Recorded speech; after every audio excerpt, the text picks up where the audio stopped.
साहू साहू का लफ्जी मतलब है शरीफ इंसान। पंजाब में इनको साहू और सिंध में सोहू कहा जाता है। नाजरीन, ये साहू कबीला चौहान कबीले की एक सेली शाख है। इनकी इब्तदा राजस्थान के इलाके मेवाड़ से हुई थी, जहां आज भी बड़ी तादाद में साहू कबीले के लोग आबाद हैं और ज्यादातर हिंदू मजहब से ताल्लुक रखते हैं। इसके अलावा ये हरियाणा और उत्तर प्रदेश में भी पाए जाते हैं। पाकिस्तान में ये कबीला ज्यादातर खानेवाल, वहाड़ी, झंग, साहिवाल और मुल्तान में आबाद है। साहू हजारों साल पुराना कबीला है और इनका शुमार अग्नि वंशों में होता है। 1206 ईस्वी के लगभग मोहम्मद गौरी ने हिंदुस्तान पर हमले किए और बिलाखिर पृथ्वीराज चौहान को शिकस्त दे दी। इसके नतीजे में शुमाली हिंदुस्तान पर गौरियों का कब्जा हो गया। इस वक्त अजमेर शरीफ में एक बुजुर्ग मईनुद्दीन चिश्ती रहमतुल्लाह अलैह तबलीग किया करते थे। सहूर आए, जो कि साहू कौम के सरदार थे, उन्होंने मोइनुद्दीन चिश्ती के हाथों इस्लाम कबूल कर लिया। कहा जाता है कि सूफी बुजुर्ग के कहने पर साहू राय मुल्तान के करीब तलम्बा में हिजरत कर गए, क्योंकि इन्हें खानदान के दीगर अफराद की मुखालफत का सामना करना पड़ा, जो कि अभी मुसलमान नहीं हुए थे। बाद में इनके कबीले के दीगर अफराद भी तलम्बा में आकर आबाद होना शुरू हो गए।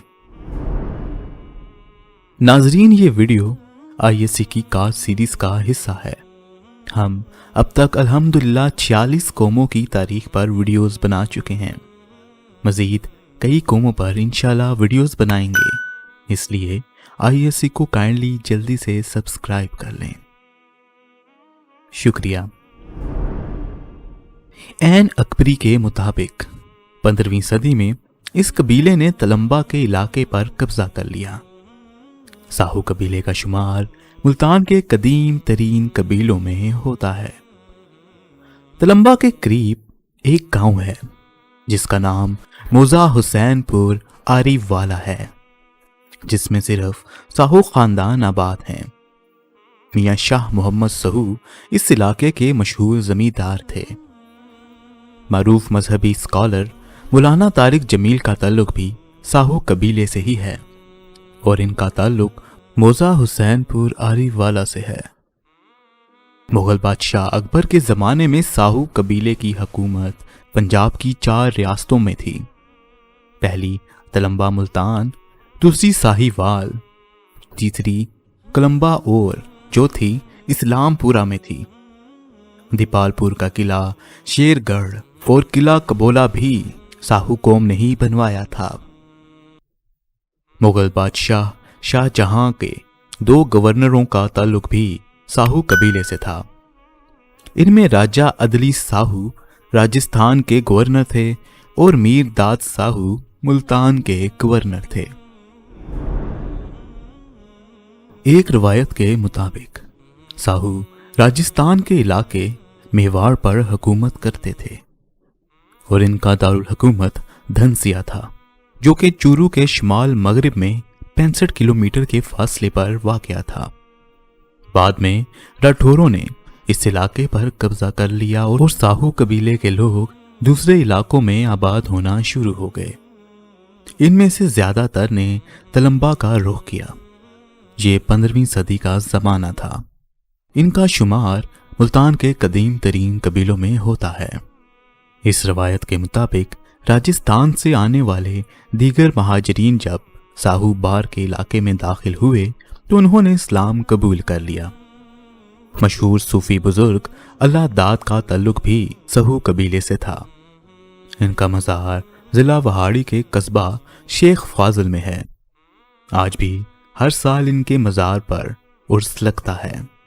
साहू कबीले के एक और मशहूर सूफी शेख मलका साहब हैं, जिनका मज़ार जिला खानेवाल में है। इसके अलावा तबलीगी जमात के मौलाना तारिक जमील साहब का ताल्लुक भी साहू कबीले से है। मखदूम रशीद جو کہ ملتان کے قریب موزہ ساہو جو کہ ساہو قبیلے کا ایک اور گڑھ ہے۔ موزہ ساہو کی ساہو برادری اس زمین کے ٹکڑے کو 300 سال سے آباد کر رہی ہے۔ اس موزہ کا نام ساہو جاگیرداروں کے نام پر رکھا گیا تھا، جو برطانوی راج کے دوران اپنی مہمان نوازی کے لیے مشہور تھے۔ اس خطے میں رہنے والے ساہو کی اکثریت سرائکی بولنے والی ہے، جو کہ تقریباً 95% ہے۔ تاہم پنجابی اور اردو بولنے والے ساہو ملتان کے کچھ مضافاتی علاقوں میں بھی پائے جاتے ہیں۔ جنوبی پنجاب پاکستان کے ساہو اپنے ناموں کے ساتھ مختلف القابات استعمال کرتے ہیں، جیسے میاں، مہر، چودھری، ملک اور خواجہ۔ آریہ لال بخش کے مطابق ساہو قبیلے کا شجرہ نسب کچھ یوں ہے۔ چوہان کے 9 بیٹے تھے، جن میں سے ایک سجن تھا۔ سجن کے 4 بیٹے تھے، جن میں ساہو اور کوندل بھی شامل ہیں۔ ساہو سے آگے 9 خاندان چلے۔ ان میں لاڑی خاندان پدین میں آباد ہے، صحرائی خاندان لاڑکانہ میں آباد ہے، کانا سرا خاندان بھاولپور، خانیوال، خیرپور، جھنگ اور ملتان میں آباد ہے، سیواک خاندان عمر کوٹ میں آباد ہے، لاموچر، رحیم یار خان اور ساہی وال میں آباد ہیں، اور ساہو ہوترا عمر کوٹ اور بدین میں آباد ہیں۔ اس ویڈیو کو بنانے میں خاور حسین ساہو نے IHC کی بہت مدد کی ہے، ہم ان کے بہت شکر گزار ہیں۔ ناظرین، یہ تھی ساہو قوم کی تاریخ۔ اسی کے ساتھ آج کی ویڈیو کا اختتام کرتا ہوں۔ اگر یہ ویڈیو آپ کو پسند آئی ہو تو فیس بک یا واٹس ایپ پر شیئر لازمی کیجیے گا۔ IHC کی کاسٹ سیریز ابھی بھی جاری ہے۔ اگر آپ اپنے قبیلے یا قوم پر ویڈیوز بنوانا چاہتے ہیں تو IHC کے فیس بک پیج پر میسج کر دیں، اور پلیز کمنٹ باکس میں ایک دوسرے کو گالی مت دیں، بلکہ دلیل کا استعمال کریں۔ اس سے آپ کی صحت پر اچھا اثر پڑے گا۔ شکریہ۔ خدا حافظ۔